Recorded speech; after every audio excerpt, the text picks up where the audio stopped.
There's a teenage girl found dead on the side of a highway. It had gone viral. It was getting hundreds of thousands of views. There were a lot of theories she was a runaway from Texas, but nobody knew who she was. Nobody came forward to claim her body. The whole goal is to identify who she was, because there is still a family out there that's missing her. There is thousands of unidentified and missing people. The National Institute of Justice calls this backlog of unidentified human remains a silent mass disaster. They are all ages, all families, all walks of life. Look for them. Get involved. One of the most important things you can do to drive more cases from unsolved to solved is to raise awareness for the case. The Pecos Jane Doe case was very old. It was from 1966. And there was a lot of foundational work even just to get this case into NamUs. Todd Matthews is a pioneer in sleuthing these cases from the non-law enforcement side, and he just refused to stop. Matthews enters the information into the NamUs database. He doesn't get any hits. He ultimately decides the only way to get this woman identified is to get a little creative. And that meant, sifting through old newspaper clippings, working to make sure the agency would reactivate the case. So, going on the theory that she could have been a juvenile at the time she died, he connects with the National Center for Missing and Exploited Children. They even had to figure out where Pecos Jane Doe was buried so they could do the additional work to then collect skeletal remains and do DNA testing to help drive what eventually led to her identity. So there's a lot of front-end work that needs to be done, and that work is going to happen if people raise awareness for the case. It was 1987. We were in high school, and I was a new student. We started dating. And then we were in study hall one day, and it was around Halloween, and they were telling ghost stories. And they was like, does anybody have a ghost story? And I was like, I've got a ghost story. And Todd says, yeah, tell us about it. And I told him about the tent girl. My dad found a body in 1967. It was wrapped in a canvas tent. That's how she got her name, Tent Girl. And Todd says, one day I'm going to solve that case. And he started, I think maybe that day, that week.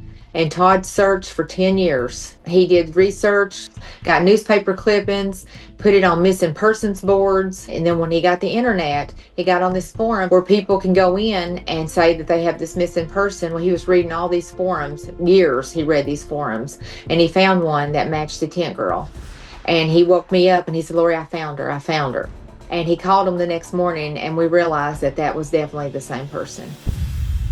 Todd was a super funny, not serious person at all.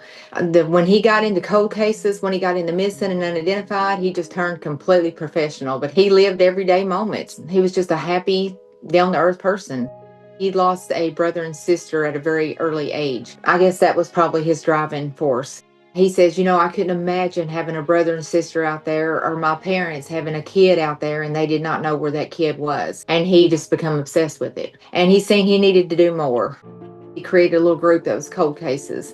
And then he met somebody for the Doe Network, this big website where people could go in and put all their missing and unidentifieds in. He started as a volunteer. And I guess the people that ran the Doe Network knew his compassion. He eventually became the CEO of it. He worked on the Doe Network for several years, and then the government caught on about this national database, and they wanted him to be part of the working group for a bigger, broader website. So they created NamUs, which is the National Missing and Unidentified.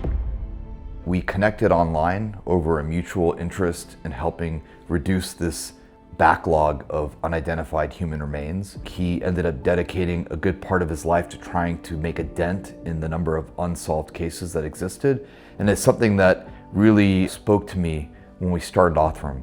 It's a problem that I never really knew about, but was just utterly shocking when I finally was exposed to it. How could you have people that lived a real life, people knew them, met them, and then they vanish and no one knows who they are? I knew that at that moment, we were fixing to give a death notification to a family, and it was going to be a 55-year wait. Death notifications are probably the hardest thing that we do. Todd took all of his cases personal. It just became a part of him, like it was their family. He wanted families to get their loved ones. He wanted family to have closure. He wanted everybody to have a name, and that's why he wanted to do something big. He said, I've located your brother. I said, no. They said, you did? I didn't even know if he was alive. I just thought I'd never see him again. and me and her talked. It was wonderful. It brought a whole lot of memories back, like you got your life back. The NamUs project ended up formalizing a lot of the things that Todd and others had done over the years to try to connect the dots between cases involving unidentified remains and people that are known but are missing.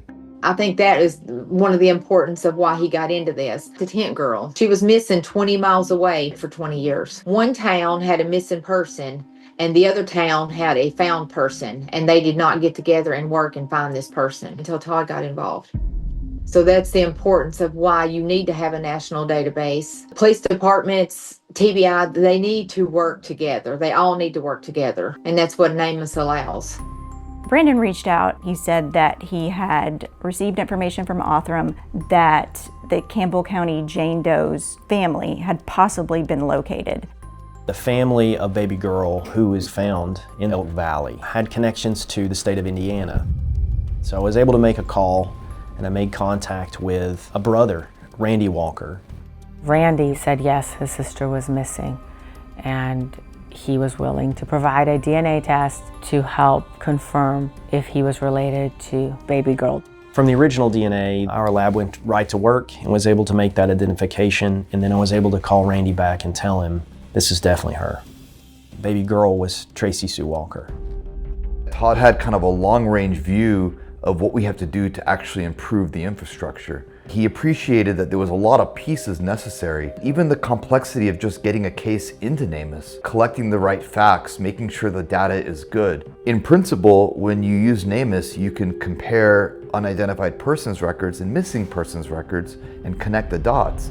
But that connection is only possible if the data is complete and reasonably high quality in those two records. And anyone can get involved if you want to help work one of these cases. It was very inspiring to watch him do this, and it's really, really neat how it falls into place and how you have to get so many departments involved. So many things go into solving a case, and there really needs to be a lot more advocacy for these families. There needs to be a lot more money involved in these cases. Todd understood the need to get public support for this issue. If the public supported it, it would become a priority. And it's where, in talking to him, I realized that crowdfunding can be a powerful tool in helping drive the necessary resources to be able to bring a lot of these cases to conclusion. When that name came in on my cell phone, I was stunned. The fact that you can call her by a name, Sherry Jarvis, rather than just Walker County Jane Doe, was a very emotional moment for me. Todd wanted to understand that each person was real, that each family was waiting for an answer. And he often had these events where they had DNA kits, where these families can go in and give their DNA so they can be put into NamUs. He inspired people that didn't have the traditional training. They maybe were not from a law enforcement background or a scientist or a forensics professional, but he inspired people and made them feel like they could play a role in helping address this massive backlog of unidentified persons. There's thousands and thousands of unidentified and missing people.